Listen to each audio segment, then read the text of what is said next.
Welcome back to another episode of Key Factors Podcast. I'm your host, Mark Jones, and we are sponsored by ReviewMyMortgage.com, the largest index of mortgage programs in the nation.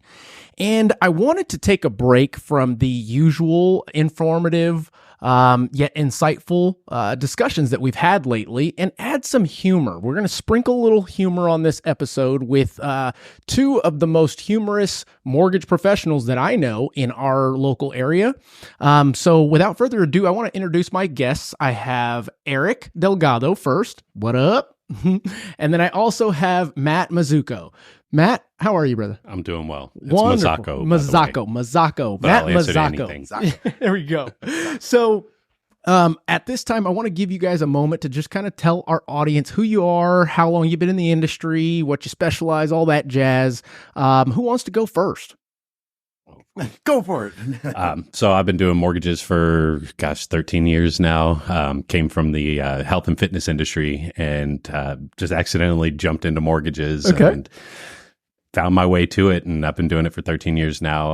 I am on the broker side, like we were talking about earlier. I've been doing that for about 4 years now, and I've really enjoyed the transition over to this side of the world. So Absolutely. It's been a lot of fun. Lifelong San Antonio residence for 40 years. So. And what company are you with right now? Easy Home Loans. Easy Home Loans. Yep. Okay, good deal. Eric, what up, dude? Good to see you. Who the hell are you, brother? The last time I was across a table from you took all my money in poker. So Dang. I'm a little nervous. You got to bring up memories. Yeah, it still hurts. Those wounds are still open. Yep. But yeah, I'm Eric Delgado. I've been in the industry for about 7 years now. And I started in healthcare, and before the mortgage industry, I was in roofing, of all things. I didn't actually do the roofing work. I'm afraid of heights. So my buddy, our friend, actually, Benito Solis, he was the one who said, hey, I was at Chase at the time. He's like, I think you'd be pretty good at this, blah, blah, blah. Or he was at Chase at the time. And that's how I got in. And now I'm at Guardian Mortgage. I took a little 2-month hiatus. So I'm back and I'm excited. I love it. And it's good to have you back, man, because we missed some of your content, to be honest. I was just building it all up again. There you go. I needed a refill. What is that? Blue balls for content creation? That's exactly what it is. Well, guys, I can tell you first off, there are not going to be any censors in this episode. We're going to uncover and talk about some tricks. We're going to talk about some things that you may be able to implement in your business. But the first kind of topic that I want to get into is the content and using social media to generate business for yourselves. I know both of you have been doing that for many years, just like myself. And it's something that I don't think gets discussed as often as it should, or at least brought to life as often as it should. So in using content, how have you seen it benefit your business? This question is for both of you, actually. I mean, social media has opened up so many pathways to lead generation, connecting with individuals that you don't have proximity with, and really just kind of gives you a vast network of people to try to reach. And knowing me for long enough, you know, for me, humor is my angle, and it's just a natural part of my personality. I've always found that what we do is very heavy. Yes. You know, we deal with real, serious, deep into their lives type topics, and especially when things get challenging, it's a big responsibility, and there's really nothing sexy about mortgages. I agree. We don't have the appeal of the except home. for us. Well, we make up for our lack of sexy. But there's really, you know, you have to, at the end of the day, we're the quintessential end and beginning of the transaction because we're the ones financing it on the finance deals. And so we're a necessary element, but they're not excited to talk to us. They're not excited to get their credit pulled. They're not excited to have me snapping my glove. I got big old hands. Right. You know, when I snap it, they kind of pucker up. And so I've found that you can't be too funny with them because then they'll start to think you're not taking the transaction and the process seriously. But when things start to get a little difficult, that well-timed joke can really be the difference between somebody being on the ledge when you're done with your conversation, whatever it may be, and them like, okay. Dropping that guard. Okay, now I'm, you know, because it's a human element. And a lot of people I've had tell me they were intimidated to meet with a mortgage loan officer because they felt like they needed to be dressed up. They felt like, oh God, this person's going to really be picking me apart. Like I need to impress them. Right. And when you bring that kind of humor and just that human element into it, they feel a lot more comfortable. And I've found that it personally leads to better interactions, which leads to lead gen eventually. Absolutely. I agree with that. Eric, you got anything to add to that? Yeah. I mean, it definitely, like you said, it opened up a lot of avenues. It was, humor wise, like I remember like posting stuff and like informative. And then I started doing a little comedy and I got a lot of engagement out of that. And then I was, a lot of the times the stuff I would post, I was like, I think this is funny. I'm not getting enough engagement. I don't know what's going on. Maybe I'm not that funny. Maybe it's just my mom that thinks I am. So I was like, and then I figured out real quick, I needed to find my demographic, which were real estate agents. And right. Like my friends started unfollowing me on my personal page because like we're not in real estate. We don't know what you're talking about. So, right. But yeah, it opened up a lot of things, and just like you said, about being taken too seriously or whatnot. That's what I kind of had to learn the hard way. I was like a little too comedic. So, but it's one of those things. Like once you get your foot in the door, if you can, with a referral source, I learned real quick that if you could be the funniest loan officer, or you think you could be the funniest loan, but you have to close the loan in time, or you're not that funny anymore. I have to agree with that. And it's almost so. I pulled up a stat before you guys got here, and it was showing which is more stressful in life events, so to speak. And divorce, obviously, number one at 57%, buying a home at 43%, and then it drops down to 34% buying a car, and for some odd reason, buying a home. Oh, okay. So buying a home versus buying a car. Oh, gotcha. That makes more sense now. So going through a divorce is just a tiny bit more stressful than buying a home, but buying a home is way more stressful than buying a car. These things we would think are obvious.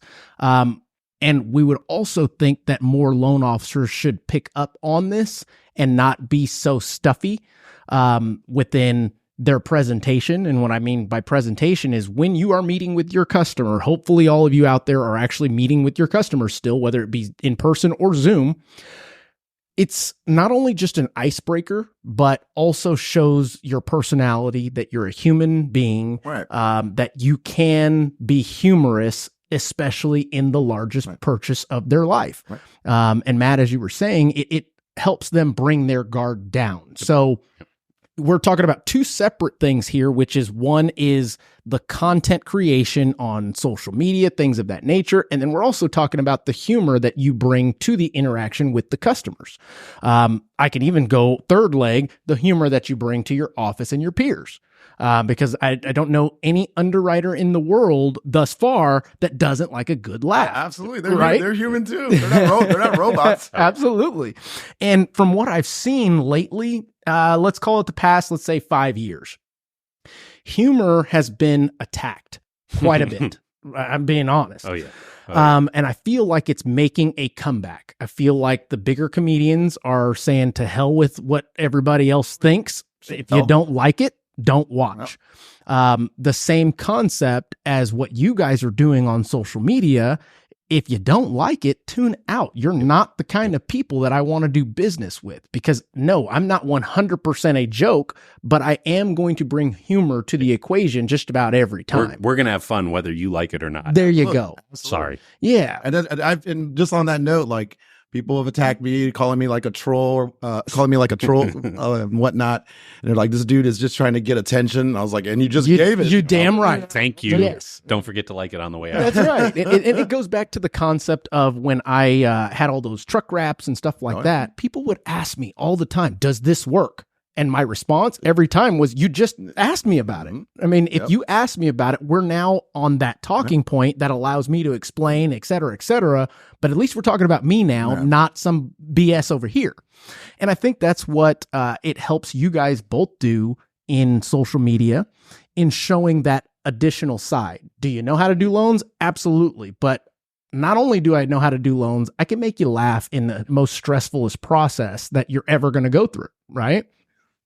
So that being the case, how have you seen social media in particular help your business?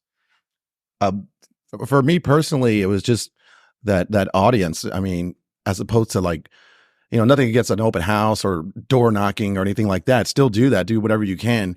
But when you have a platform where you could reach 500, 1,000, 5,000 people, I mean, you use that to your advantage. And it's crazy to me, like how people don't do it. Right. And they're like, oh, well, even real estate agents, they're like, no, I got to do it more. I know I'm kind of slacking. I'm like, how? Like you literally have this massive audience right in front of you.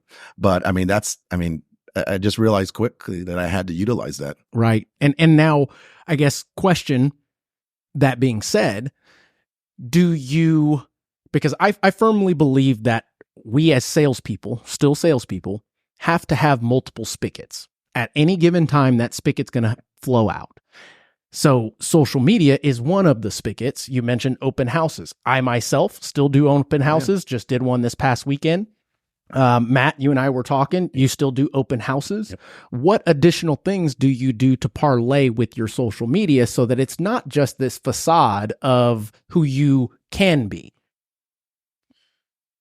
Either one. For I gotta me, think about that. Me too. But just constantly, anybody that I meet and letting them know what I do, getting someone's phone number, like randomly at HEB or at a bar. Maybe I've been a couple of those, but I mean, one of my buddies, Terry G, he's actually one of the best at that. Like every time he wears his little name tag everywhere. I'm talking to weddings, events. Yeah. Like he just wears it, and he never hesitates to tell him who he is. Yeah. Like he's an agent. Like it's nonstop. And I think one time he was he bought those magnets for his car. Sure. And his boys were stealing them and putting them in their car and driving around. And he said he was a little mad at first, and he was like, wait a second, this is like free marketing. He bought more. Yes. So yeah. And then they're going to start charging him. Yeah. But newsflash, we can't pay referrals, guys. We just can't pay referrals.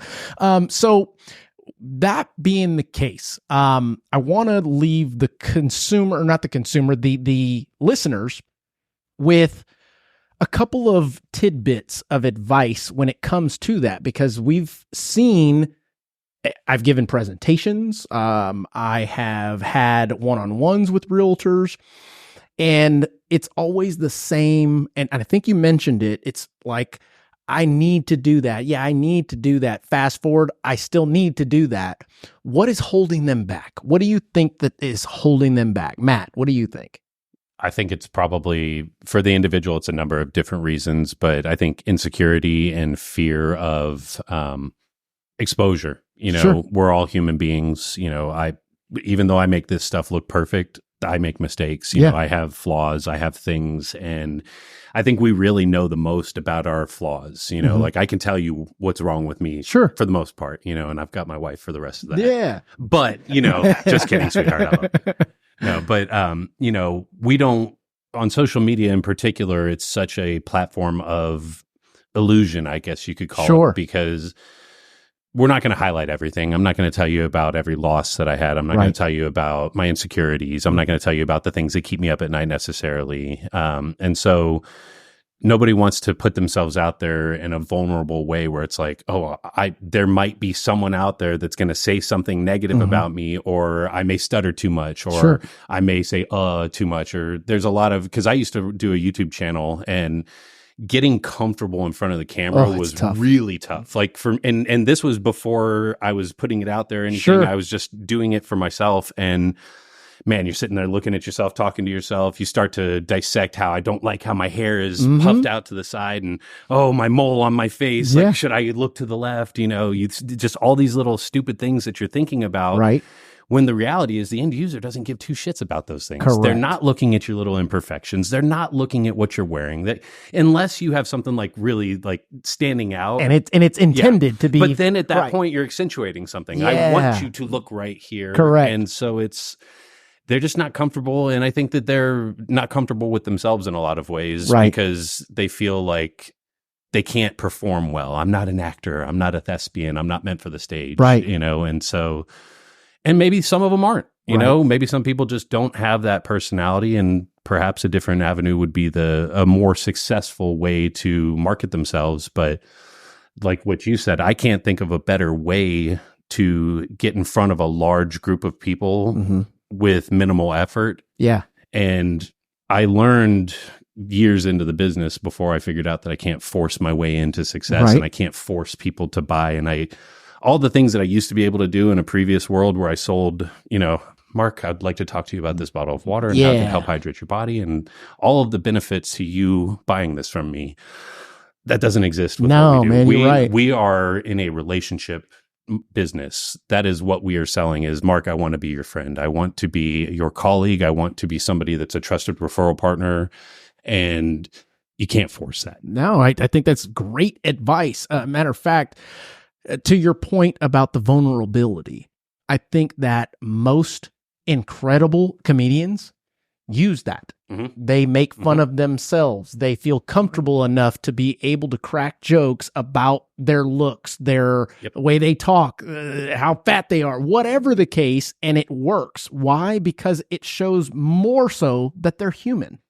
Well, and you can't make fun of me for being fat after I just got done cracking some fire joke about me being fat. Like, what power do you have now? You can't use that against me now. I've taken ownership for this, whatever you want to call that, insecurity or whatever it is. As we'll discuss more, you take power by owning it and being real and transparent with people. And I agree. Just like you said, like you have to be able to make fun of yourself. You have to. Yeah. And I learned that pretty quick. I mean, my nickname in grade school and high school was Head. Because where's this going? Because I wear a size 8. Not many people wear a size 8. I mean, that's pretty crazy. Oh, so you have a big head. Yes, there you go. I see. And I just started to go along with it. I was like, all right, fine. We're going to do this. We're going to do this. Let's go. But like, it's one of those things too, in regards to what you were talking about, like how people like are a little hesitant. Yeah. I mean, it all has to do, obviously, their personality and whatnot, but you just got to start somewhere. Like you got to just make your first joke, your first reel. They're not, it's going to take a while. Like I can only imagine how you were your first podcast. Yeah. And now here you are. I think you're amazing. I think you got it locked down. Thanks. Yeah. Thanks. And but yeah, you just got to get it out there. Just start. And you know what, to your point, I don't think there's anybody that goes back to my first podcast to critique me on anything. Matter of fact, it's poof gone. It's experience that I get to have, and I don't care who saw it because I got to go through the motions of acquiring all the skills and screw ups that I went through to get to this point. Same as you guys, and creating your content. You shoot a meme out there, it doesn't hit. Oh, well, let's shoot another one. You know what? Maybe firing. This one will. Yeah. You just got to say, screw it. Like, that's it. Just get out there and just keep trying regardless. Even if it does suck or it's terrible, you're still getting your name out there. That's true. That's still true. Getting your name out there. And there's a lot of folks that don't want to do any kind of content, but they more than likely can break that ice with something funny, and then it'll allow them to get comfortable to give actual content like advice, statistics, data, things of that nature, to then be foreseen as the expert. But somebody gave advice once, I don't remember who it was, but they said, just hit record. Just hit record, man. And it took me back because, like you were saying earlier, when I started podcasting, it was just by myself. Yep. And I tell you, you are not lying when you say it's hard to just sit in front of a camera and talk. Having guests is so much easier. Matter of fact, I don't even like doing it just me one-on-one unless I have to, unless there's some good content that I need to get out there. But hats off to anybody that can do that and is attempting to do it. The goal, just keep going. That being the case, I want to talk about consistency. I believe that consistency is one of the things that we as humans are shitty at. We are just horrible at being consistent with anything. Relationships. We're talking about mortgage shit. Got it. Yeah. So that being the case, what allows you or what enables you guys to be consistent with your content? I mean, I see at least 2 posts a day from you. One may be funny, one may not be, one may be intended to be funny, but it wasn't, etc. But at least you're still going. What allows you to be consistent? Well, for me, I don't know. It's kind of weird to explain this without sounding like cocky or whatever. Do it. There's a reason why you're on this show, brother, and it's so true. I mean, I only have experts here. Awesome. Why I do it is because I feel like the world needs me. And yes, you are the meme hero we needed. They're going through a hard day. Yeah. Like I've had people DM me like I had the worst day, but I saw that shit and I was just cracking up. Yeah. And that actually made me feel great. Like I was like, you know what? I was kind of having a bad day too. Now we're good. Yes. So that's kind of how I stay consistent. I'm like, so if I don't do it, like I've taken a break for like a week or two. I know that's not long for anybody, but it's a long time in social media. Social media, yeah. If you're consistent, is Eric dead? Yeah, exactly. I start getting questions, and I'm like, oh my goodness. Yes. So yeah, that's what kind of drives me. Like I just feel like I've got to entertain the people. Yeah. Same. Well, and I think a lot of it is for me. I enjoy doing it.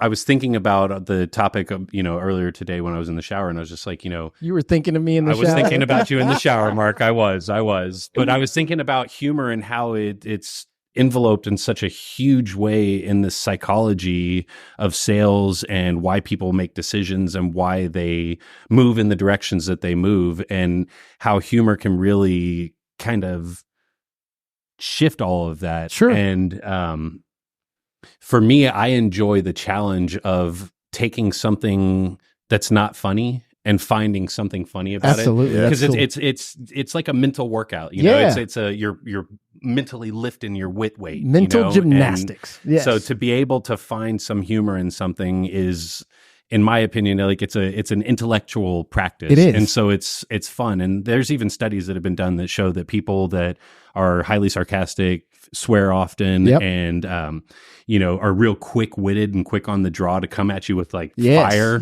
are just highly intelligent individuals that have a high emotional quotient and a high intelligence level. Now you can IQ as well. You can be quick-witted or you can be quick-witted. Yeah, that's right. I hope my brother quick-witted with your quick wit. You got to be quick-witted. I hope my brother heard all of that. There you go. I like it. Did you hear that, brother? You heard that. That's how it happens. Yeah. Now, one thing that I don't believe that most see often is what happens beyond the surface level. And Eric, you mentioned it a moment ago, is the DMs that you receive. And I myself receive that kind of love, support, whatever you want to call it, motivation, when they don't put it in the comments, they'll message you directly. Yeah. And for me, that's more impactful than in the comments, because it's intended to be heard. They want to discuss it with you individually and not broadcast it. It's like, it's important to me that you know this. Absolutely. Yeah. And thus starts a relationship. Yep. There you go. And I think that that concept of this being a relationship business starts with personality, because you're not going to have a relationship with somebody that you can't mesh well with. I mean, it's just, if you do, you're kind of going against the grain and you're fake, to be honest. Well, and that relationship will ultimately fall apart throughout time, because if your personalities don't mesh up well, if you're a 4 a.m.er and your partner is a 10 a.m.er, you guys may both be fantastic at what you do, but it's not going to work out scheduling wise, because the 4 a.m.er is going to hate you, because by the time you're waking up, they're already done with their day. Right. And they're ready to go to the fun side of their day, and you're just getting out of bed, getting started. Yeah. So, and not to knock either one of those. Sure. Personally, myself, I'm not a 4 a.m.er.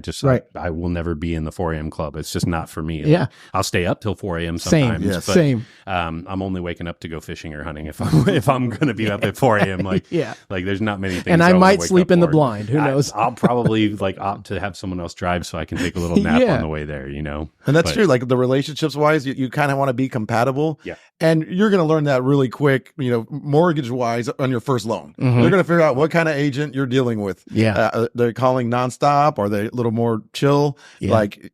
That's the good thing. It's not going to take very long to find out. Absolutely. Yeah. So I want to bring some serious stuff to the table. In previous discussions, we've talked about the realtor lawsuits. folks. I want to get y'all's opinion on that kind of stuff. I have a topic about the trigger leads that are happening, and we're tired of it. So senators are doing some stuff about it. But first, I would like to get into that concept of realtors being under attack. Do you think that they currently are? If so, how? And should they be? I absolutely think they're being attacked, and I feel bad for them too, especially the ones that hustle as much as they do, because on our side, I mean, we're obviously commission based, yes, and we could do so much work for this loan for a month or 2 months, work it for down the road when they're still looking, just get it all ready to go, and then they decide to go with a builder, or they decide to go with somebody else, and you're just like, wow, I spent all that time and I didn't get anything. So that's it sucks, but you hope they ultimately made the right decision, even if it wasn't with you. Sure. But also, like, the agents, like they don't these people that are attacking them or whatever, they put a lot of effort into they driving around, like even just as gas and time and marketing material, and the house, they don't. I believe, because it's so far and few between right now in the market, like, they need that, like they need that. I mean, that's their bread and butter, like that's food on the table, right? So I feel like I feel really bad for them. I do. Yeah. Well, I think the general public, it really doesn't understand what all being a realtor entails. You know, I mean, I think back on me when I was a kid. I think I was like 22 years old, and we were looking at apartments, or not apartments, but houses, and we were looking for rental houses, and this realtor, God bless her heart, man, like poor thing. Like, we didn't know, we had no clue. We had this lady show us like 25 rental properties. She's driving all over town, and for me, I didn't feel bad about it at all, because I'm thinking like, oh, that's her job. She gets paid, know, like she's getting paid for all of this. And so in my head, I'm thinking like, cool. Like, and I'm starting to notice she's getting a little annoyed by like the third or fourth day. And it's like, and then I found out, and I was like, oh, God. Yeah. Like, I wanted to like send her a freaking gift card or something, like, I'm so sorry, because we ended up not going, like, we didn't use her. My partner at the time found a place, and we ended up buying it. And so it worked itself out, but I didn't know that. And so I still didn't even know that getting into the business, man. Like, to be honest with you, when I got in the business, I didn't even know what title insurance was. Like, I didn't know why we needed it. I knew literally zero about it. And so I have come from a place of not knowing anything to where now this is all like second nature. Like, I've forgotten what I didn't know back then. And so many people just don't realize the actual blood, sweat, and tears that real estate agents put into it, the amount of time. I mean, on our side, it's a little bit different, because we don't have as much of a in-person exposure where we're actually physically leaving our homes or our offices to go and visit a site and to, cart a family of people around with a nephew and an uncle and all the kids in tow and everything. And so they don't realize the amount of sweat equity that real estate agents put into each transaction, and the fact that when those transactions don't close, that sweat equity, that's still capital expense to that real estate agent, regardless of perception. And so I think this whole thing is this lawsuit is a little bit kind of silly, in my opinion, because the sellers agreed to the compensation. Everybody, I have always fully expected to pay a commission when selling my home, because I can't do it on my own. If I could do it on my own, I wouldn't hire a real estate broker. I wouldn't need agents to market my properties. I would just park a sign in my front yard if it was that easy. And I'd just be like, hey, I'll figure out who I'm going to sell my home to, and life is good. And it's so much more than that. But the public they don't know that. And so a big part of what I'm doing in 24 is going to be focusing my marketing efforts, especially social media wise, to small shorts with big educational bites. I like it. Just big pieces of. And of course, it's going to be a grab for more time. Obviously, the content that I'm going to be putting out there in short form, that's what it's intended to draw do. you in. Absolutely, it's designed to get you to come and talk to me and ask me more questions. But I want to hit you with this nugget real quick. Boom. Yeah. And if this nugget isn't what's going to do it for you, here's 25 other nuggets. Correct. And my goal in that is to help to be a better partner for my real estate agents that I'm working with, and to be a better trusted resource for my sphere of influence and the people that I know personally in my walk, to be able to be like, hey, this is the guy you got to turn to. He's always pumping out good stuff. Like, just come on, you got to go talk to them, I get it. I didn't know that I had 2 Poindexters on the episode this time. So now let's play some devil's advocate.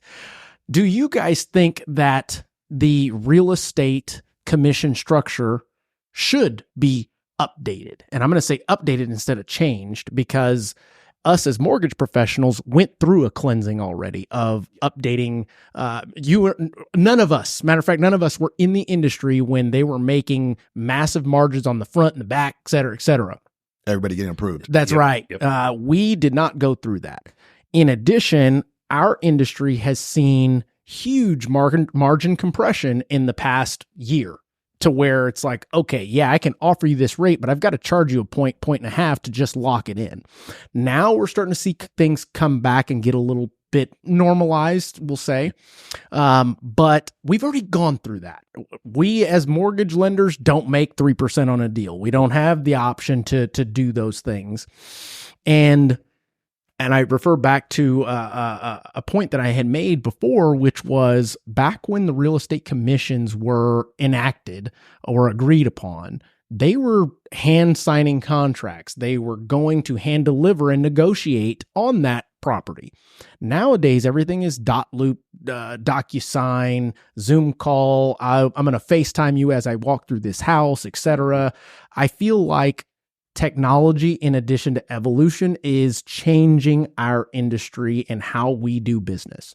For our side, yes, it's a little bit more simple to adjust and adapt. Why? Because we sit in an office, we meet with our customers in Zoom, not a big deal. Where everything that we need to go over is on a screen. Right. Whereas the realtors, they're selling something tangible. That is the sexy part of what we do, right? Kind of like selling cars. Everybody wants to buy a car, but you never want to talk to the finance guy. Right. Right. So that being the case, do you think that there should be a cleanse or an adjustment to real estate commissions? And the reason why I ask that is, out of 100 agents, there's probably going to be 20 that are top notch. Right. And there's going to be 80% of those, since we're using 100 as the number, that are part-time, that are just going through the motions. And in my opinion, I think they're doing their customers a disservice. So what could help in getting those folks out of our industry? I said it. Yeah. Just keep it difficult. Don't be chicken shit. Keep it difficult like it is right now for another 6 months, and they'll naturally just go away, because if you're not making money, you're not going to stick it out. Yeah. Oh, yeah, you'll get weeded out. I mean, I've been for probably the last 10 years saying I think that there at some point in our careers in the near distant future, we're going to see a purge. And if 2020 and 21 and even parts of 22 taught me anything, it was that we had a lot of folks on all sides of the transaction, mortgage, title, insurance, real estate agents who I'm cautious to say don't belong, because you can say it if there are some that don't belong. But don't belong. I don't know that that's actually what it is that I'm really truly feeling. I just think that perhaps some of these folks needed more help, guidance, assistance, and resources than what was available to them, and because of that, they were doing things that just probably weren't for the benefit of their clients. Right. And even if it wasn't their intention, and so I agree. And then I'll just say, we go through our learning. That just don't belong, because some folks just aren't cut to make what they need to do happen in this business. And it requires a very unique personality type to be able to fully facilitate what you need to do in these transactions to keep all parties from jumping off a cliff. Yeah. Yeah, that's well put. John Hudson, shout out, had posted something yesterday, December 18th, and it had to do with our side of the tracks. And it is basically, matter of fact, I can throw it up on the screen, but I'd rather just tell you. So from 2023 to 2024, there were 60, and I think this has to do with just Texas, if I'm not mistaken. If I am wrong, oh well, these are real stats. 66,000 loan officers in 2023. The renewable licenses is now at 55,000. So there's already 11,000 that they cannot renew at this point. Then out of those, we've got 31,000 that have completed their renewals by December 18th, and there are 36,000 of the total 55,000 that have not completed their renewals. Wow. Is that not a lot? Yeah. That's a daunting number. I don't have the statistics on the real estate side. And I would think that it would take a little bit longer for that cleanse to happen because when you close one deal, that's like a month's worth of salary. So to speak. And even in a bad market, you can still pick up a listing. And, sure. There's more opportunity on the real estate side because you can represent a sell or a buy. And right. I think they have a little bit of a benefit there in some ways, but listing doesn't do you any good until it closes. Till it sells. That's exactly correct. And I also think like a lot has to do with that person's situation, that real estate agent situation. Like, do they have a spouse with a high salary that touche. Maybe they're not so worried about you getting a sale here or there. But that's why you feel bad for those like single parents that are hustling as much as they do, and going back and forth to showings and their kids to recitals and stuff. Right. And if they don't get the sale, that you know what I mean, that's a big deal. That means, they maybe they've been trying for so hard for 2 or 3 months, and that people are like, wow, you make so much at 3% or out of the 6 or whatever. It's like, wow, and it's also like on another note, a lot of people like what they don't talk about is how some real estate agents give people the idea social media wise with their their obviously their cars and with their their meals and everything. So these people are seeing this project and are like, wow, they're making too much money. Where it's that's not. And you'll realize that guy's probably broke. Yeah, very broke right now. I was like, let me see that belt. Let me see I think it goes to the concept of fake it till you make it. But once you've done that, I don't think you can go backwards to fake it again.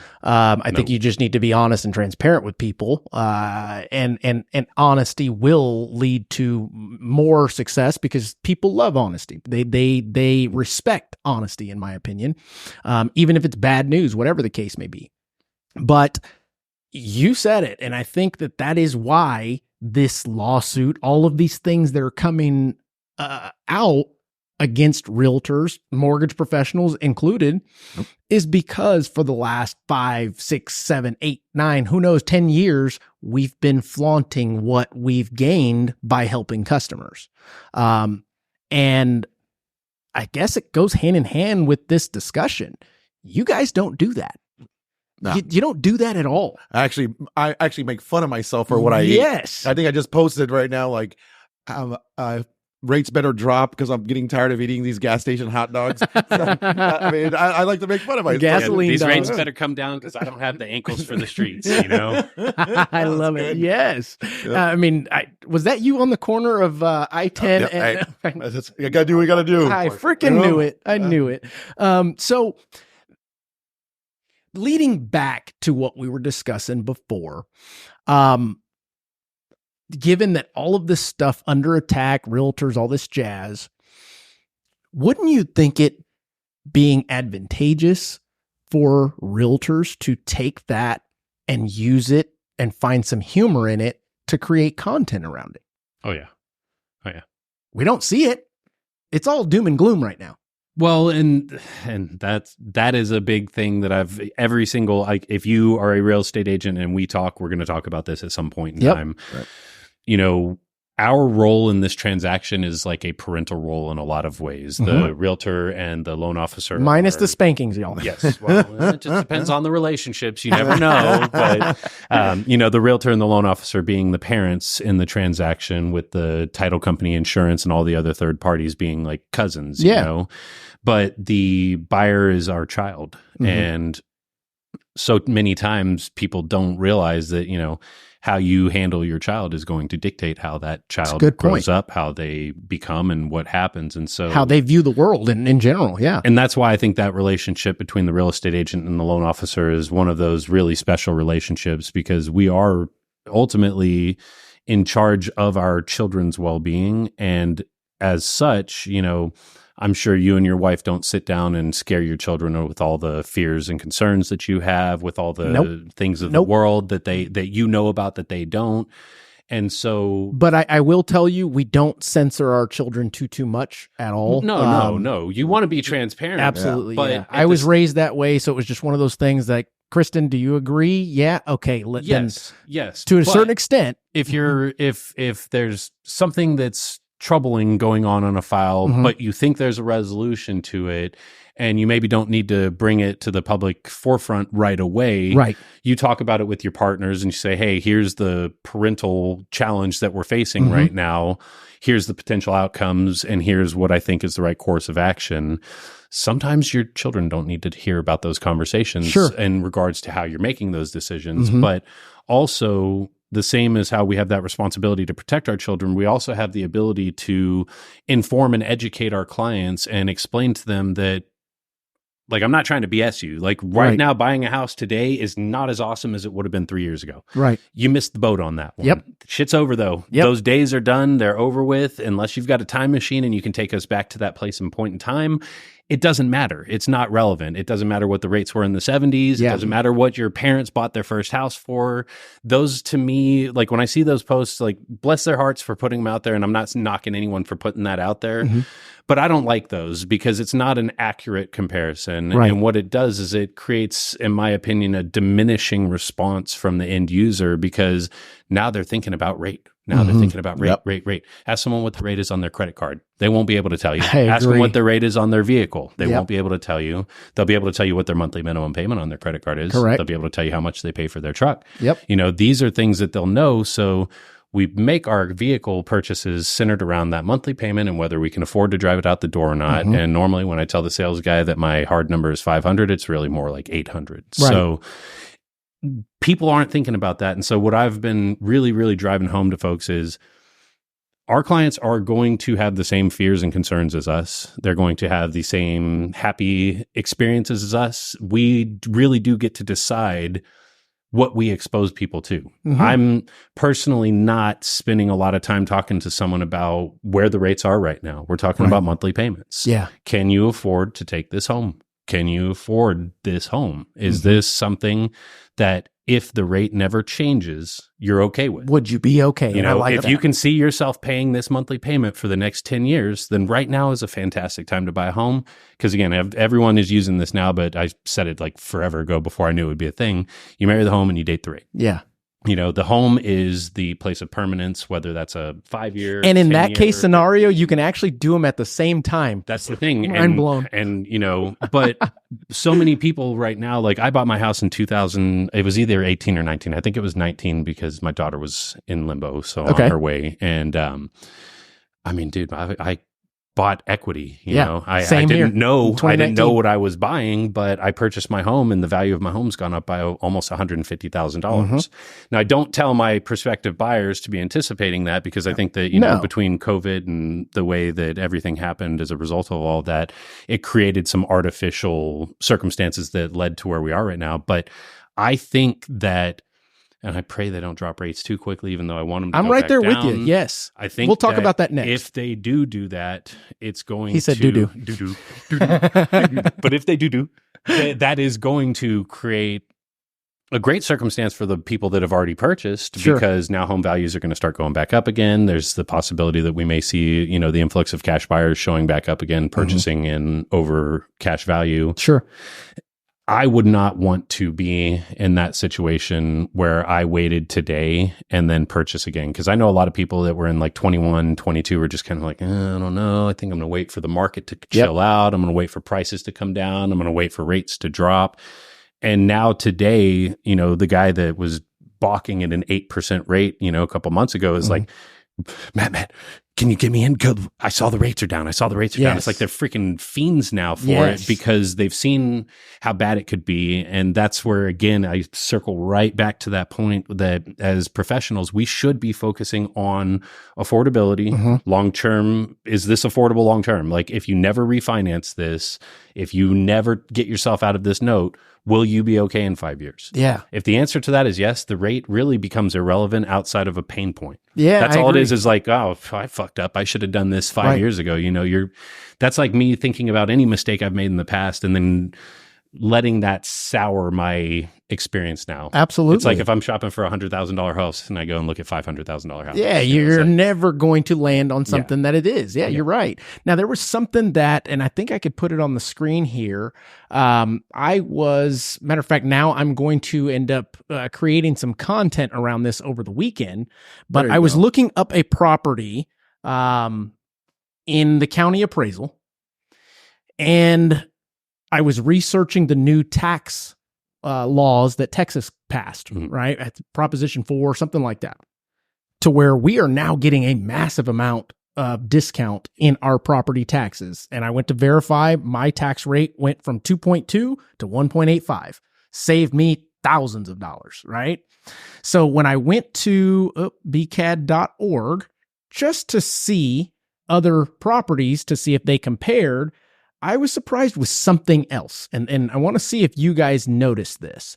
I'm going to go right here. And for the folks that are listening or tuning in, I'll probably put a little blurb over here on the side. I'm pulling up the County Appraisal District website, and I'm just going to type in a zip code. Give me a zip code. 78258. 78258. That's mine. Random zip I haven't code. done this yet. Okay. Random zip code. I'm putting it in. And let's see here. What do you guys notice?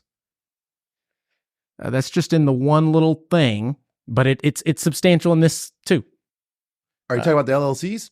I'm talking about the LLCs. Yep. Wow. Yep. Is that not crazy that I just typed in a random zip code? Okay, so I went down this rabbit hole, y'all.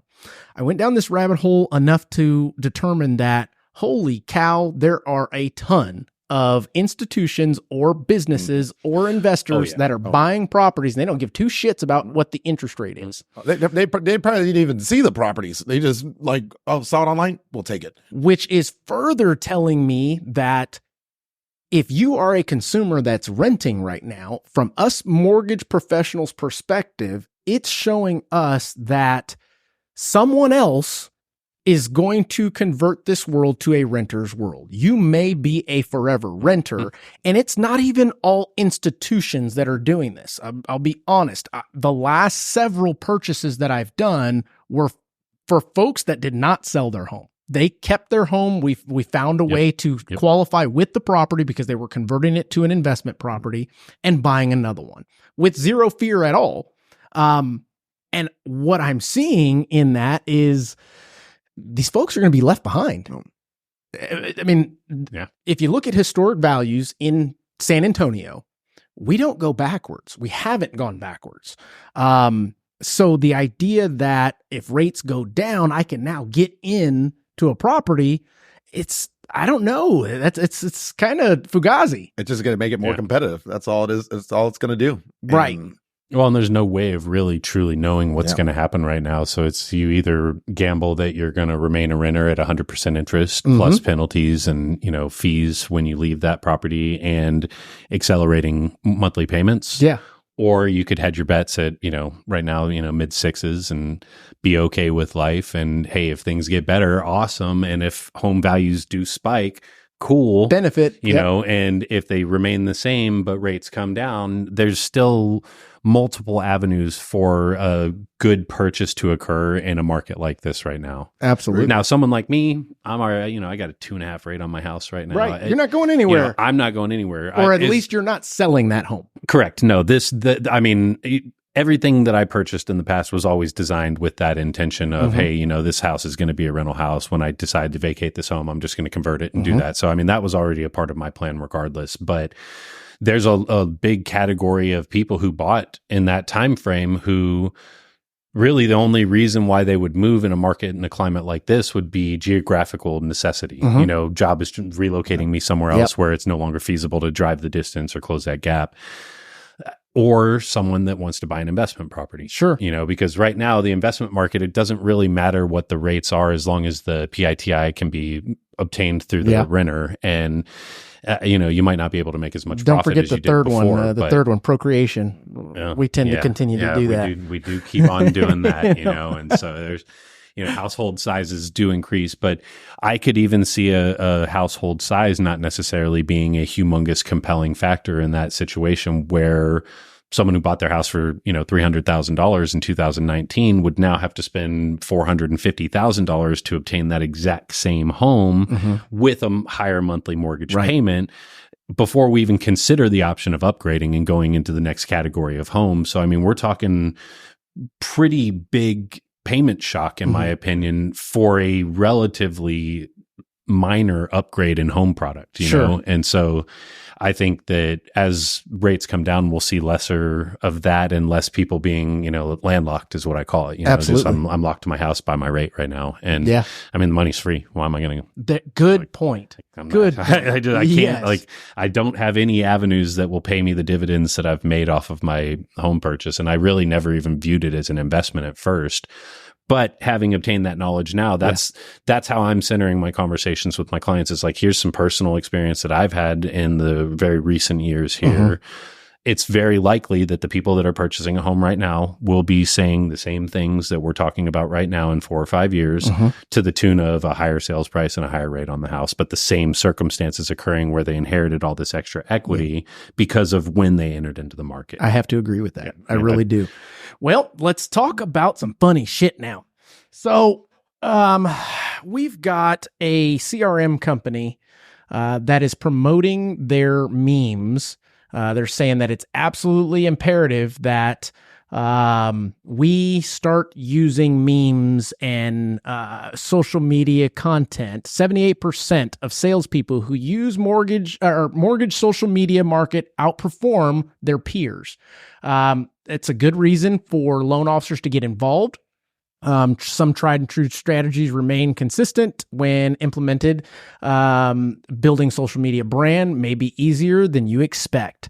Do you think it's easy to build a brand behind what you guys are doing?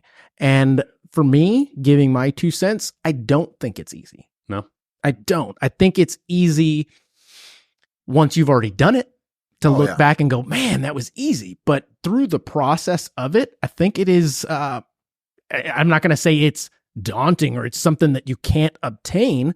I just think us as humans are back to inconsistency. And then the idea of where do I get the content from? So this company here is giving you content to be able to post. Let me see if I can get back to that. I probably stole some of my shit. That's what I'm thinking too. Find some of my handcrafted memes on here. That's what I'm thinking. What did you steal? Let's see. Although half my memes are stolen, I just improved on them. That's it. That's all it is. Let's see if I can get to that. Boom. We're good recyclers. Yeah, it's exactly. I call it a real estate remix, a rebirth. Yeah, yeah. So that being the case, so this company here has got a ton of memes that you can use, pretty canned stuff. And some of it's I used that like 8 years ago, the little kid one, and it was a clear to close meme too. So when I was going through this before, I was going, man, this is stuff that we use like when I first got into the business and I was trying to introduce myself to the jokes and that kind of stuff. And what you guys do is very creative, original, that kind of stuff. Yeah, this is. Would you agree? Agreed. Like, well, for my background, and I don't know if even you knew this, Mark. I knew. I used to write commercials. I did know that, but you can say it again. Toot that horn, brother. No, because when I see a picture, I did vitamin water. Let's see. You ever heard Smash Burger? There used to be Smash Burger. I wrote Smash Burger's very first national commercial. We got invited to Colorado to speak to their marketing people. Sure. And we had to pitch them. And were they all stiff and no humor? Yeah, it was just my cousin and myself, and we're like, that was our first time doing an actual pitch. There actually used to be a show called The Pitch. Like, that was awesome. I remember. And I was like, oh my God, this is so weird. But we were going up against companies like in LA and New York, like actual ad agencies. And it's just my cousin and I were like, what the? But we ended up getting it, like, because, they give you a creative brief and whatnot. So when I see like a picture, I'm like, okay, I can kind of figure this out pretty quick. Just write a couple words and whatnot. So it's one of those things like, this could actually be helpful for someone who is hesitant to post something to at least start somewhere. Because I guarantee when I started, I actually started using these, but I also realized that a lot of the stuff was just recycled. Like, it was the same, everybody posting the same shit. And I was like, you know what? I'm just going to make my own crap. And I don't care who likes it or who doesn't, but we'll see how it goes. And now that leads me to the next point or topic on this discussion, which has a lot to do with imitation. When you see someone, and I've seen it, I know you guys have seen it. Somebody uses your content, calls it their own. Oh yeah. You forgot to put your tag name or what have you on it, and even still, they've got technology to take it off anyway. Is that imitation, or do you see it as flattery? I'm flattery all day long. All day long. Like, steal my shit. Yeah. Like, steal my shit, make it yours. You don't need to give me credit. I don't care. Like, if it's something original, if it's a concept I came up with, I don't care. Like, it doesn't matter, because that person's target audience is not my target audience. Agreed. We may share target audiences. It may be a colleague of mine or somebody that, we're after the same relationship. Sure.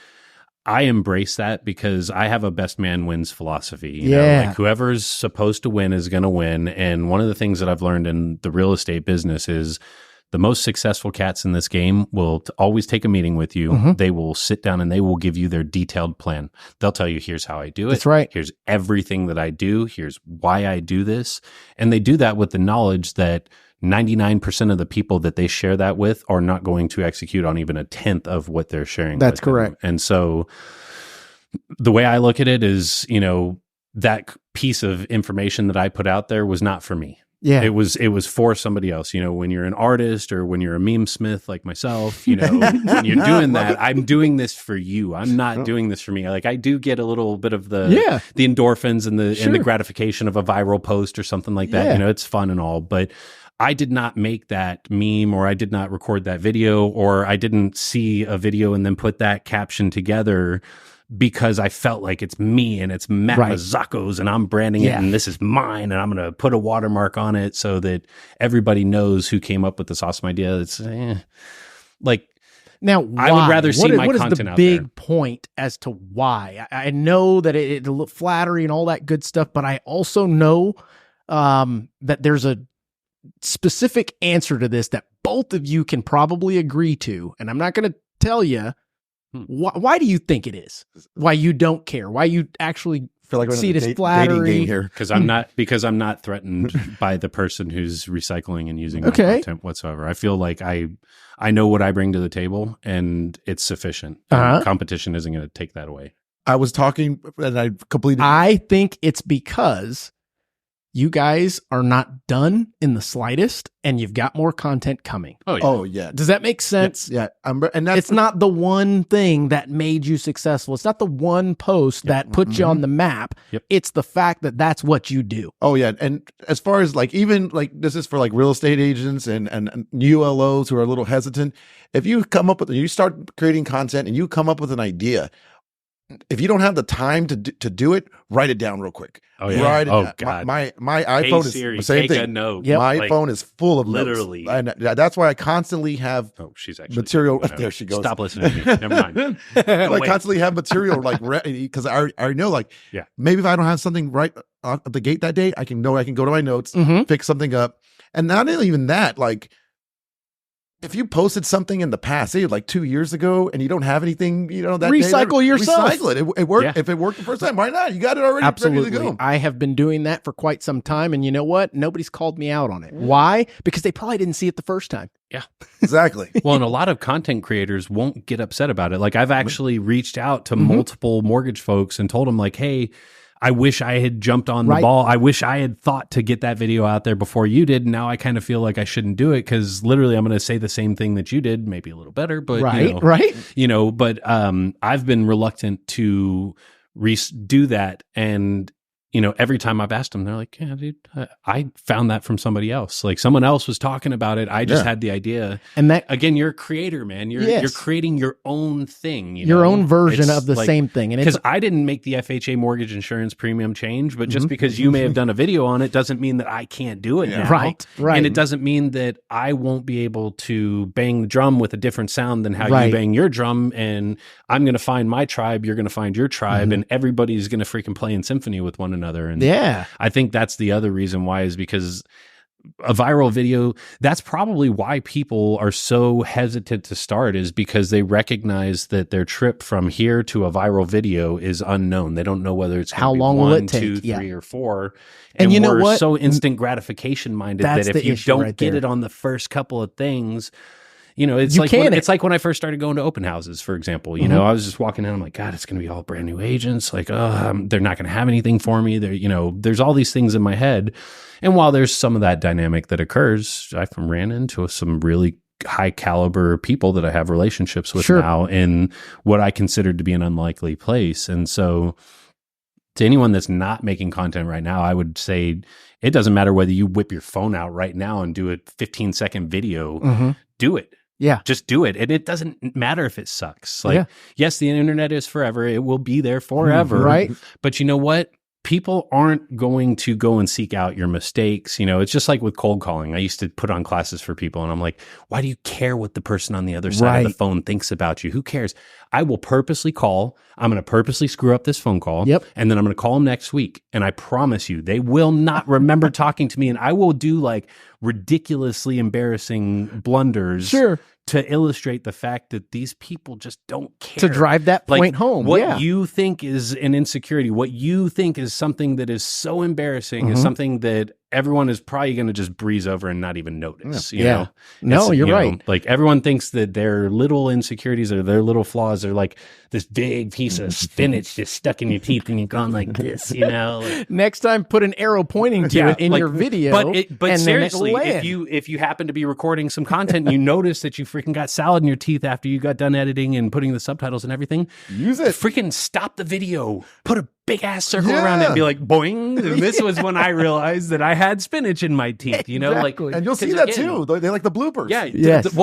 So many people, like so many content creators that I see, they do that. They'll when I had my YouTube channel, I would always like go through and I would find some of my biggest goof ups. Yeah. And they were like little Easter eggs. I'd actually drop like a little, like, oh, son of a bitch, when I get up and slam something down, or I'm just like, oh, I can't believe I did that, And so at the end of my video, it would be me doing that. And then boom. Now, back to your point, accentuating your flaws. Yeah. Why? Because it leads to more human behavior. It shows that you are just like them. Yeah. It happens, That doesn't mean that the content is unusable. It almost makes the content better. Yeah, I mean, that's how Kim Kardashian it was all well. Okay, I'm talking about something else. I'm talking about both ways, but it's always been organic from her, and it was she's one of her fans, and they appreciate that.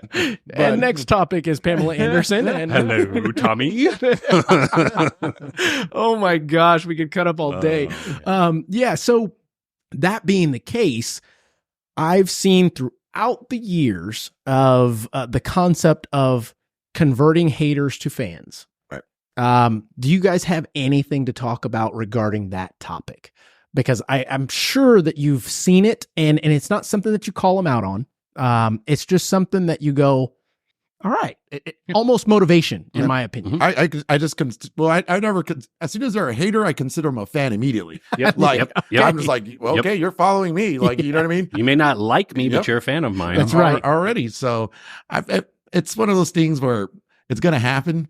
And no matter how terrible or how great your content is, they're already going to have this image of like where they're just jealous or they hate or they don't like you for some reason. Yeah. So I've always dealt with that. So, I mean, it doesn't bother me. I'm just going to keep doing it. Does that mean that I'm a fan of CNN because I just like to see how the other side thinks?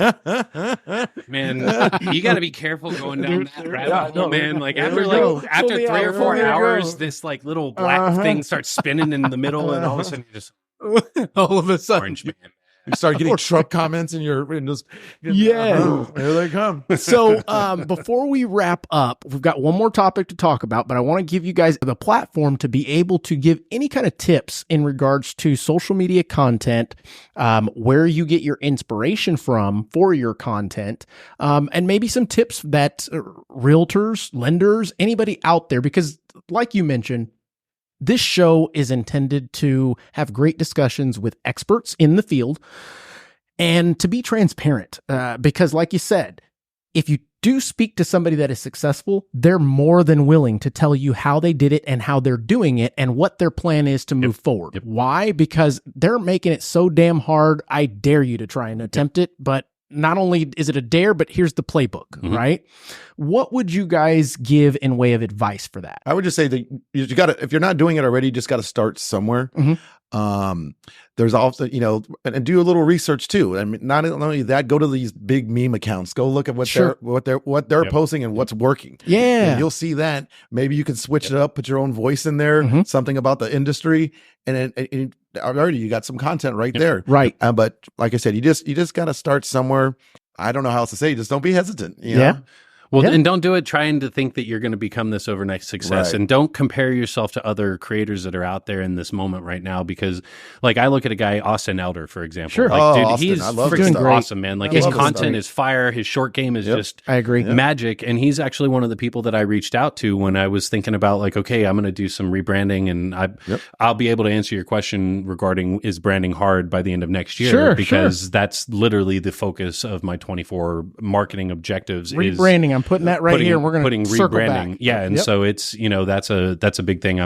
I'm relatively confident I'll be able to handle it with ease because I have a very specific plan in place. And this doesn't scare me. I don't, being in the public does not scare me. You put me in front of 5,000 people, I'll get up there and I'll razzle dazzle. I'm not afraid of people because I'm being honest with the people, that's the thing. Like, we're all humans. We're all flawed. We're all going to make mistakes. Your video may not be a banger. You may not get 5 billion views on it, but not every one of them is. And every single viral big shot content creator, if you go to like their Facebook page, for example, where you can see all the reels. Sure. Well, you'll see one that has like 1 million views, and then you'll see 500 that have less than 50 views. Absolutely. There's and that's where, going back to what you talked about, is consistency is, in my opinion, equally, if not more important than content. Yeah. Because you could do an amazing job inconsistently and it's never going to resonate, or you could do a mediocre job consistently and you're going to be known. You're going to have that presence.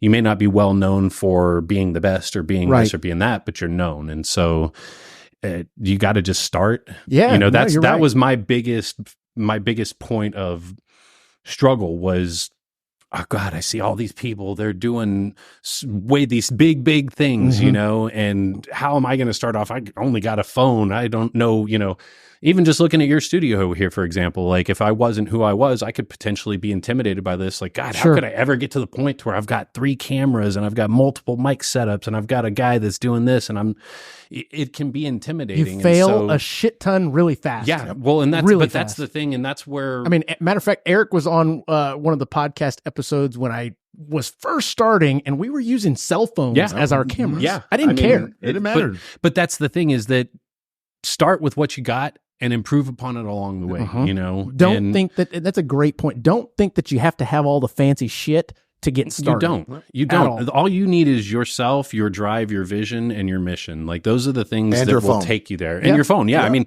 literally, if you have an iPhone or an Android that's post 2020, you've got a professional, high quality, high definition recording device here. And I don't care what anybody says. I've seen people take listing photographs with an iPhone that are freaking, that I would pay for. Matter of fact, that house that we did an open house for last weekend, I went around and took pictures of the property, and they're now using them for the MLS photos because it did. I mean, the cameras are fantastic. Think about these cameras that are posted up here and how far along that tech has come, like in our pockets, we hold a camera system that is more sophisticated than a $10,000 camera would have been in the 90s. So Is it the same level of awesomeness that a $10,000 camera today is going to perform? Probably not. But it's going to be, I mean, I've seen multiple corporate videos that have been shot with iPhones, like even iPhone's commercials where they do these with fantastic iPhones. That's right. shot with an iPhone. You have what it takes. You may not have the funding to be able to buy all the stuff that you want to do, but the content is what gets you out there. Right. And then as you do it, you get better at it. The one thing I will say, and this would be advice, don't fake it till you make it. Okay. Don't fake it till you make it. Be real, be honest, be sincere. Like I've found that faking it till I make it made me very transactional, and it was very difficult for me to procure the relationships necessary for longevity in this industry. Right. And when I finally stopped doing that and I just started to admit and be sincere and honest, all of a sudden the relationships kind of just, they really actually happen. Yeah, you know, that's powerful. It was no longer a transactional situation where I'm trying to impress somebody or I'm trying to not let them know where I may be at in my particular walk. It was like, hey, listen, Mark, thank you. That was a great question. I don't know the correct answer to that, but give me an hour, give me 2 hours. Let me go do my homework and make sure that I get you the right answer. Because while I would love to tell you that I'm expert enough to have the answer to that question off the top of my head, I want to make sure I get you the right answer. No, and I love that. Here's the correct, give me time to properly do that instead of just misinforming you and feeling better about myself and feeding my own ego. And most people can see right out of the gate if they're like, if you're full of shit or not. Well, that's the worst part. That's the worst part, because then you do have spinach in your teeth and nobody's telling you about it, and everyone's letting you walk around all freaking goofy smiled like. So they can tell, like just with real estate agents, and you're like, come on, there's no. Even with our buyers, they're like, let me see that fee sheet. That's bullshit. It's like, you're not fooling me. Like, it's exactly correct. And I think that one of the things that stands out the most in what you're saying there is that honesty piece of setting those expectations. And if you reach out to me for an answer, I'm not going to lie to you. Yep. If I don't know, I'm going to let you know that I don't know, but I will tell you I've got resources so I can find the right answer. And then I'll set the expectation to get back to you by X time. Yep. And then you just make good on it. Correct. That's right. And then the other thing that I think you're basically saying, both of you, and it's something that someone once told me, I don't remember when, but he mentioned if I said, hey, that was a good post. Do you mind if I use it? Yeah. And he said, hey, if you stole it from me, you stole it twice. Meaning he had already lifted it from someone else. Yeah, I just mix it up a little bit. That's how it's the easiest way to do it. That's the thing. Like, unless you're actually plagiarizing someone's stuff. Like, I talked to Austin about that because I was like, man, you've done a couple videos that I was like pissed off when I saw it because I wanted to touch on that. Like, I wanted to be the one that broke that. And he's like, well, why don't you just do it? Right. Yeah. It's like, oh yeah, you'd be cool with that, man? He's like, dude, yeah, our audiences are He's like, I won't even see it, bro. Well, but that's the thing. I mean, we're all, I think it's, as lenders, we start to think like, oh, I got to find this. I got to find more. I got to find more. And, another shout out to Megan Cloud, who's someone we've actually had that situation where Megan, flattered me by sharing something that I had put out there. And when I was younger in the business, I was a little bit more on the competitive side. So I was like, oh, look at that. She's biting my shit, and I put like just like a little jabbing kind of post on social media and said, don't get it clouded. And but Megan she didn't block you? No, she took it and she ran with it, bro. That's so and she good. made it a thing. And her realtors were making fun of me posting the hashtag don't get it clouded. She blocked me, man. She blocked, no kidding. Same concept happened. She blocked me. Yeah, well, I'm still friends with her entire team. Yeah. And when I see her in person, matter of fact, I ran into her recently at the Masterminds in February, March of this year in Vegas. We had a good time. So, and there's actually one last question, and it's a super quick question before we get into this last topic that I'm sure people are dying to fucking hear. What is too far? What do you believe? Because there's always that line of what's too funny, not funny enough, to that. What's that line? For me personally, I've been known to push to like 4 steps over the line, maybe. Yeah, like once or twice. I stay away from. Well, I can't say I stay away from religion because I use Jesus in some of my stuff, but politics I try my best to stay out of. Yeah. But it almost doesn't matter. Sometimes you're going to post something and I made jokes about androids, and I was like, I think I said, you're not a bad real estate agent. Your client just had an Android. And oh my God, people, it just created this huge debate on that big real estate mastermind group. I think I made a meme one time and this is politics. Yeah. When Biden was running, when he was first running, I put, if you're not, what did I put? Oh, I can't even think of it. If you're renting right now, let me know when you're ready to Biden. Like, so I had a picture of him, right? And I posted that. Oh my God. So it was bad. I couldn't believe it. One reason why I stay away from politics when I post, especially funny, is for some odd reason I feel like it gets suppressed, to be honest. I thought it was genius. Like I posted I posted something super genius not too long ago when I was watching the presidential address, and he said the folks woke up dead.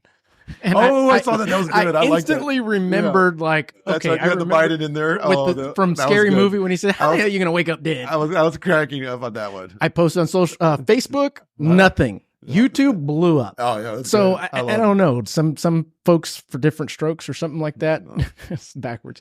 But yeah, I mean, I think that staying away from politics is a pretty good idea, but we're going to go down that road for a moment. Let's do it.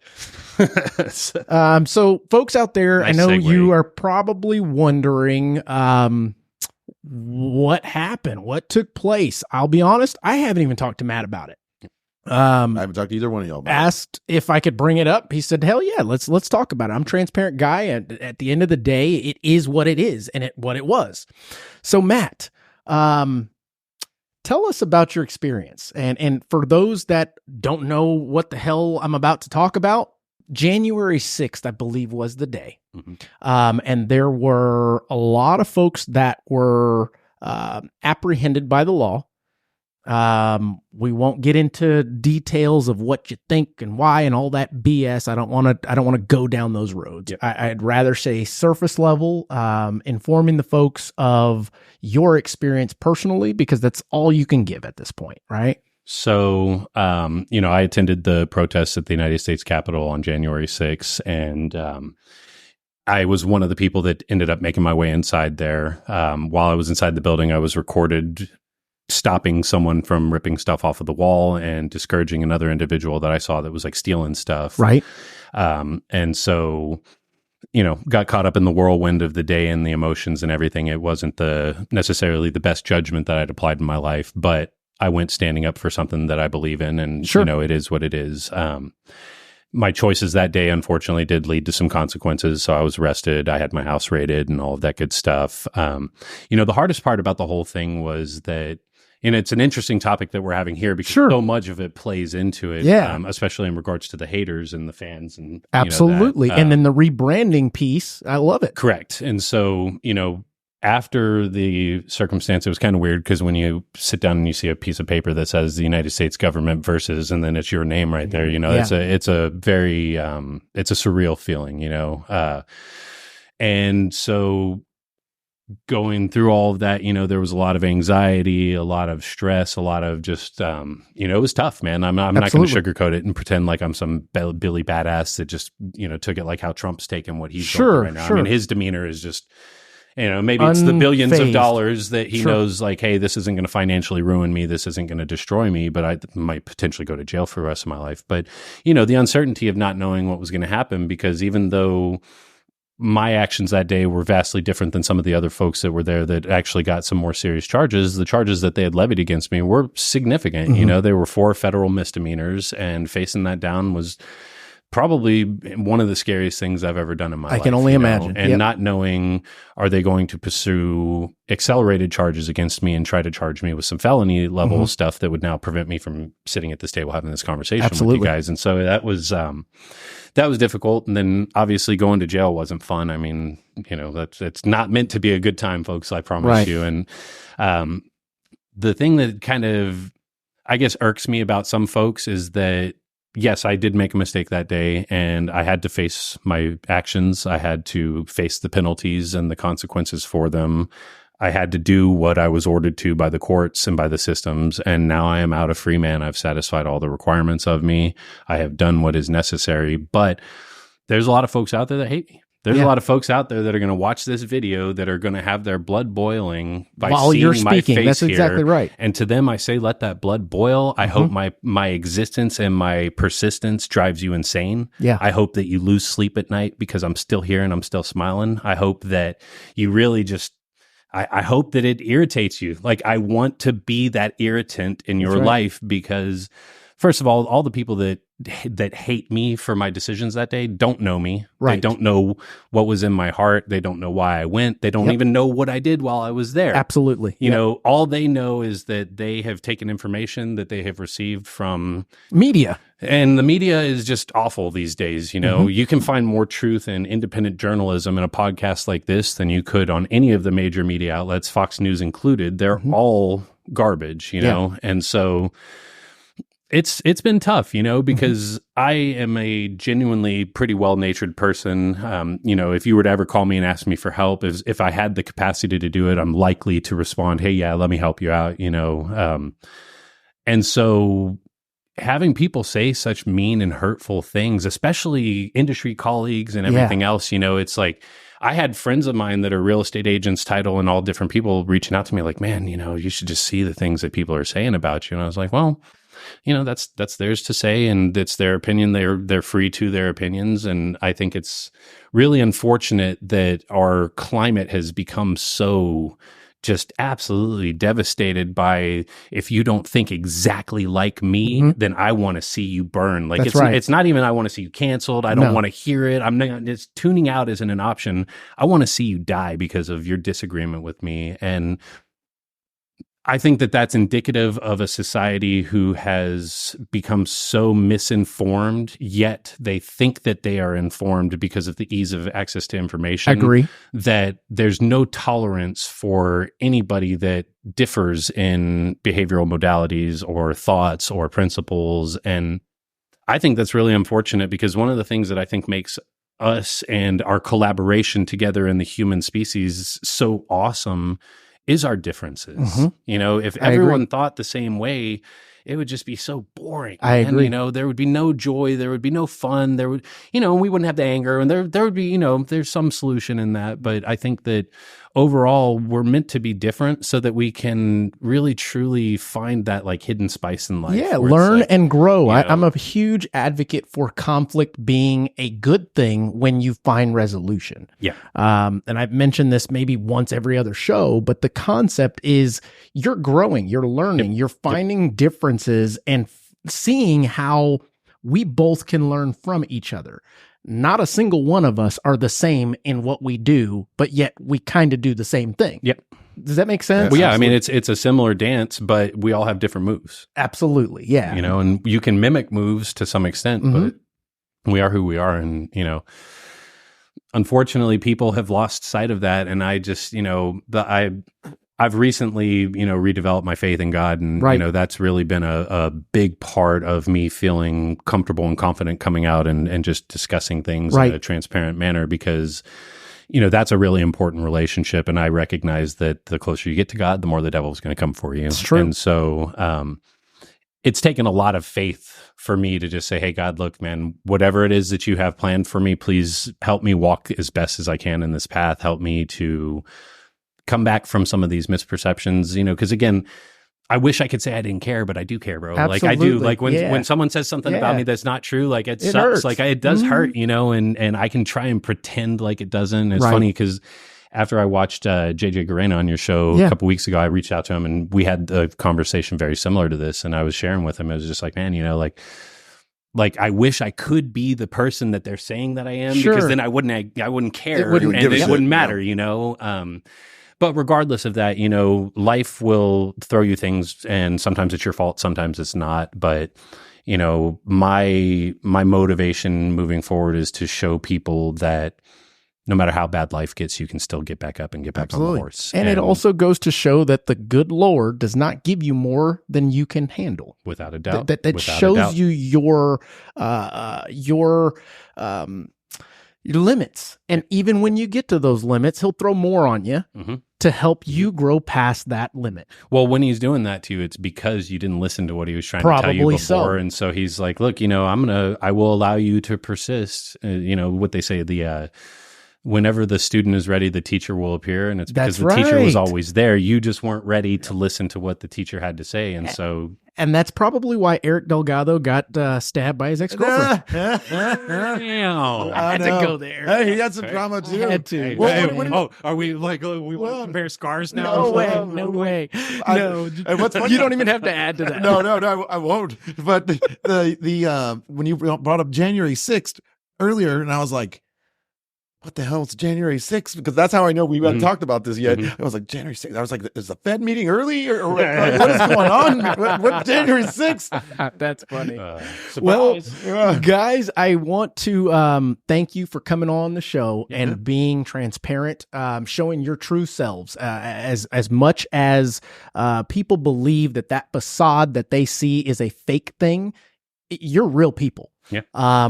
And both of you have great intentions in what you do. It's obvious after speaking with you, but if you have an onlooker that is a hater at a certain level, they're only going to see that surface level. And in my opinion, those are just folks that aren't intended to do business with us. At the end of the day, you can't do business with everybody anyway. So why not find your tribe? And be you. Yep. Be you to the extreme that you can be, because I promise you there are others out there that are looking for that. You're going to draw those folks to you and then turn it into something amazing. And then you're going to fast forward and then you're going to look back and go, damn, okay, it feels good to be a gangster. Yep. Absolutely. But yeah, anything else you guys want to add before we close it out? I am not a crook. Matt, I think that I hope that feels good, getting that stuff off your chest. This is going to go out to a lot of folks, and hopefully that will help your rebranding, because I've always respected you and I will continue to, even more so after having this conversation and getting to kind of peel back some of that, some of the layers, you know? Well, I'm happy to talk. I mean, I've always told people I'm a human being. I make mistakes from time to time. And if you can't take ownership for your mistakes, you're never going to become the best version of yourself that you can become. So sometimes you got to just put your hand on the stove and deal with the scar that comes with it, Well, me as a mentor leader in my position, folks that are not learning from their mistakes, I call them stupid, to be honest, because at the end of the day, we're going to make mistakes. Every day I fail multiple times in a day, but if I'm not learning from those mistakes, then I myself am stupid. And that's just one of those things that we all have the capability of doing it if that is your intent. If you're just going through this world, bat out of hell, wheels loose, hey man, that's on you. Good luck. Good luck. That's exactly right.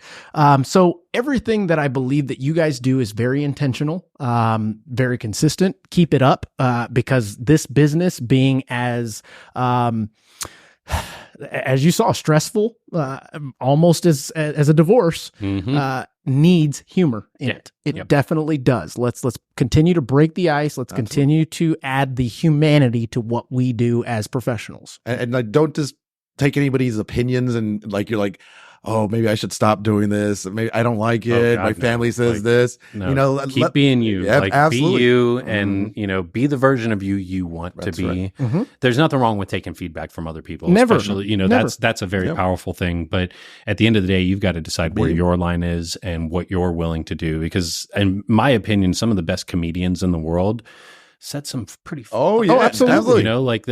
And my opinion towards comedy is like the more offensive the better. Like, I don't care what the topic is. Like, I am go as dark as you can possibly, try to offend me. When it comes to humor.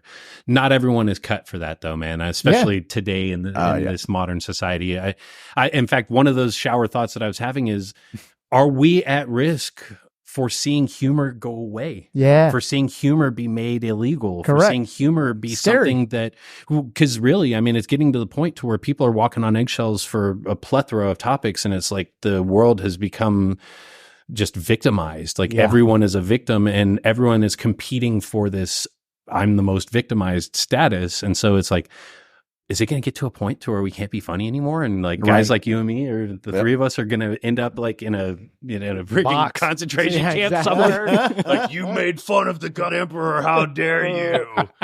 Or we're gonna have humor settings like in Interstellar. Seriously, like they're gonna come and like inject something in your neck, like turn it down to like 60% there, buddy. That's what I told even my newer agents and whatnot who are asking me, hey, what do you think? This is good. This is good. But I'm like, just do it. And then if people start hating on you for some reason, just let them hate while you create. That's what I always am. Absolutely. So I will cap this off with the following message. I believe that summing up this episode is something that is not going to be difficult at all. I believe that we as professionals, whether you're on the real estate side, the mortgage side of things, you've got to continue to find ways to get yourself out there. And one of the best ways to do it, most efficient ways, least amount of money, least amount of effort, is to pick up your phone, hit record, and give some content. Whether that content is kind of funny, super funny, or it just completely bombs. Doesn't matter. Keep it consistent. I believe that it is okay to use other people's content as long as you're mixing your own into it. I definitely believe that it's okay to ask for feedback, but it's super important that you understand whose feedback matters and whose doesn't. The best thing I can tell you is, at first, don't worry about what people think. If you're able to display the humor that you have and what you think is funny, that's the best way to find your tribe. Yep. I don't think there's much else that I could say other than thank you guys for being on this episode. Thank you for having us. The transparency. We're looking forward to continuing to see the content that keeps us going in this industry, because it's not always easy what we do. So that being the case, guys, we will catch you on the next one.